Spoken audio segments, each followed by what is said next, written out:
सवाल ये है कि अगर किसी को किसी की नज़र लग जाए तो क्या करें? तो इस सिलसिले में पहली बात तो ये है कि अगर आपको आपको लगता है हकीकत में कि आपको नज़र हो गई है, नज़र जो है वो बरहक है, हो सकती है किसी को भी नज़र, तो इस सिलसिले में ये है कि वो रुक़िया शरइया करे, यानी कुरान मुक़द्दस की ने जो चीज़ें बताई हैं और वो पढ़े, आखिरी सूरत पढ़े या आयतुल कुर्सी पढ़े या सूरह अल बक़रा की आखिरी आयत को वो पढ़े। इसी तरीके से जो मसनून दुआएँ नबी करीम सल्लल्लाहु अलैहि वसल्लम ने हमें सिखाई हैं उनका मुताला करे और अल्लाह का ज़िक्र जो है वो कसरत से करे।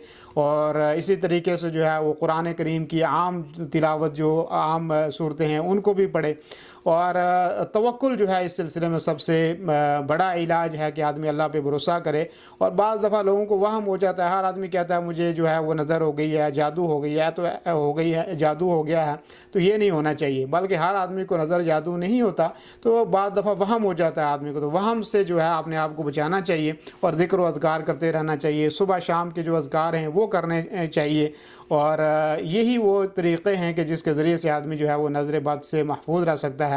लेकिन सबसे बड़ा जो इलाज है वो तौहीद को अपनाए और अल्लाह की ज़ात के ऊपर भरोसा रखे, तवक्कुल रखे और ये वहम के अंदर ना पड़ जाए कि हाँ जी मुझे नज़र हो गई है, तो अब जो है मैं उसका इलाज क्या करूँ, क्या नहीं करना है। तो यही चंद चीज़ें हैं, इनका अगर आप जो है वो इनको अपनाएंगे तो इंशाअल्लाह नज़र बद से आप महफूज रहेंगे।